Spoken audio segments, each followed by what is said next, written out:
অনেকে বলবে নবীজি সিদরাতুল মুনতাহা পার হয়ে যেতে পারেনি। যে ব্যক্তি বলবে রাসূল আল্লাহকে দেখেছে সে মিথ্যুক। মেরাজের রাতে রাসূলুল্লাহ সাল্লাল্লাহু আলাইহি ওয়াসাল্লাম আল্লাহকে দেখেছেন কিনা? নবীজিকে বাদ দিয়ে ইসলাম চিন্তা করা যায় না, নবীজিকে বাদ দিয়ে ঈমানও চিন্তা করা যায় না। আল্লাহ আছে এটা আমরা কেউ দেখি নাই, আমাদের আল্লাহ যে আছে এটা একমাত্র মুহাম্মদুর রাসূলুল্লাহ সাল্লাল্লাহু আলাইহি ওয়াসাল্লাম দেখেছেন। যদিও আমাদের যুবক ভাইরা আপনারা ডানে বামে অনেক ধরনের আলোচনা শুনবেন, অনেকে বলবে নবীজি সিদরাতুল মুনতাহা পার হয়ে যেতে পারেনি, ওই পর্যন্তই নবীজি মেরাজে গিয়েছেন। তো তাদের এই কথাগুলির পিছনে কোনো সুচিন্তিত বা গ্রহণযোগ্য দলিল বা মতামত কোন ইমামের গবেষণার রায়ও নেই, নিজেরাই তারা এই কথাগুলি আপনাদেরকে জোর করে চাপায়া দেয়।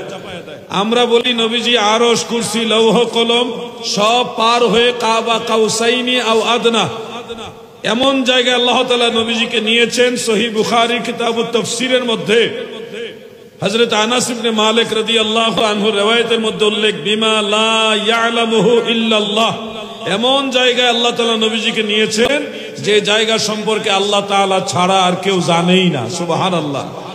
সিদরাতুল মুনতাহা সম্পর্কে তো জিবরিলও জানে, অন্য ফেরেশতারাও জানে, আর নবীজি মেরাজের রাতে এমন জায়গায় গিয়েছে যে জায়গা সম্পর্কে আল্লাহ ছাড়া আর কেউ জানে না। প্রিয় ভাই আমার, চতুর্দিকে ফিতনা আমাদের গ্রাস করে ফেলেছে। এই জামানায় আপনি ঈমান রক্ষা করা অনেক বড় কঠিন কাজ।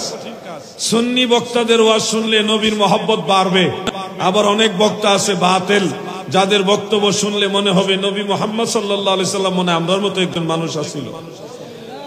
ধরেন একজন বক্তা এরকম ওয়াজ করছে যে নবীজির স্ত্রীগণ বলতেছে আমাকে এটা কিনে দেন, ওইটা কিনে দেন, এটা কিনে দেন, ওইটা কিনে দেন।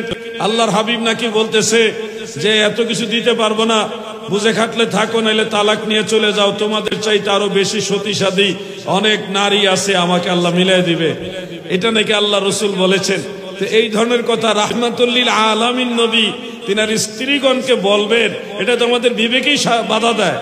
অথচ নবীজির বিষয়টা ছিল এরকম, সাহাবাই কারাম একদিন, দুই দিন, তিন দিনও না খেয়ে থাকতেন, নবীজির স্ত্রীগণ না খেয়ে থাকতেন, এরপরে পেটের ক্ষুধার যন্ত্রণায় কাতর হয়ে যেতেন, কিন্তু যখনই নবীজিকে দেখতেন তিনারা পেটের ক্ষুধার যন্ত্রণা ভুলে যাইতেন।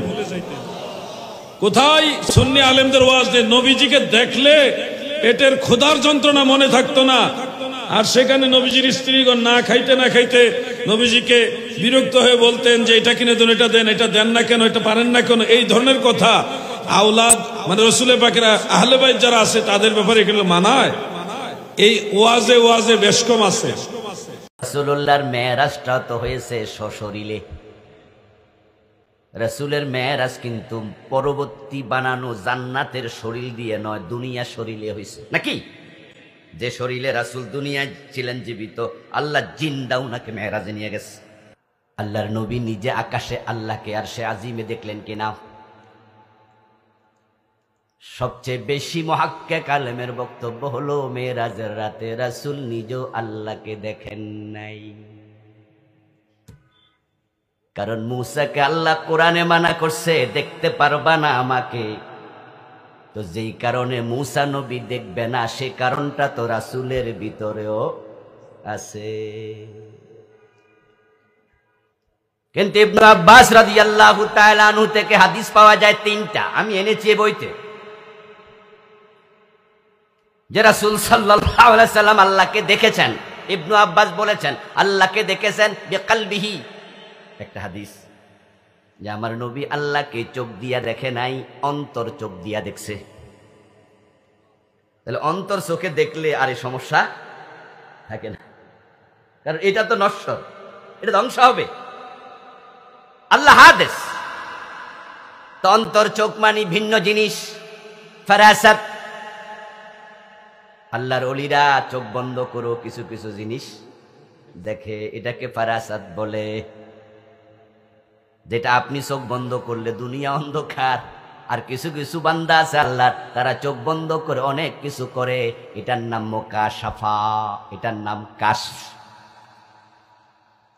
এমন বর্ণনাও আছে ইমাম বুখারী রহমতুল্লাহি আলাই উনার হাদিসের কিতাব বুখারীতে হাদিস লেখার আগে ওযু করে 2 রাকাত নামাজ পড়তেন, তারপরে আমার নবীকে চোখ বন্ধ করে জিজ্ঞাসা করতেন এই হাদিসটা সহিহ কিনা। এই চোখ দিয়া নয়, এটা হলো মুকাশাফা, অন্তরের চোখ। আমার রাসূল অন্তর চোখে দেখেছি। ইবনে আব্বাস বলেছেন, ইবনে আব্বাস রাদিয়াল্লাহু তাআলা আনহু বলেছেন আল্লাহর নবী আল্লাহকে দেখেছে স্বপ্নে। কথা কয় রকম হলো? আলেম ওলামারা কথা বলবেন তো। অন্তর চোখে দেখেছে, পরে বললেন স্বপ্নে দেখেছে। কথা কি 1 না 2? কয় রকম হলো? আরেকটাতে মুতলাক বলেছেন, কালান নবী সাল্লাল্লাহু আলাইহি ওয়াসাল্লাম, কালা ইবনু আব্বাস কালান নবী সাল্লাল্লাহু আলাইহি ওয়াসাল্লাম রাআইতু রাব্বি আযজা ওয়া জাল। মুতলাক আব্দুল্লাহ ইবনে আব্বাস বলেন রাসূলুল্লাহ বলছেন আমি আমার মহান রবকে দেখেছি। এখানে অন্তরের কথাও নাই, ঘুমের কথাও, স্বপ্নের কথাও, ওটা হলো মুতলাক। তাহলে কথা হয়ে গেল আরেক রকম। মোট কয় রকম? আবার বলছি, কয় রকম? প্রথমবার বলছেন কলবে দেখেছি, অন্তর চোখে। ওই ইবনে আব্বাস আবার বলেন স্বপ্নে, আবার বলেন রাসূল বলেছেন আমি দেখেছি। মুতলাক। একই ব্যক্তির বর্ণনা কয় রকম?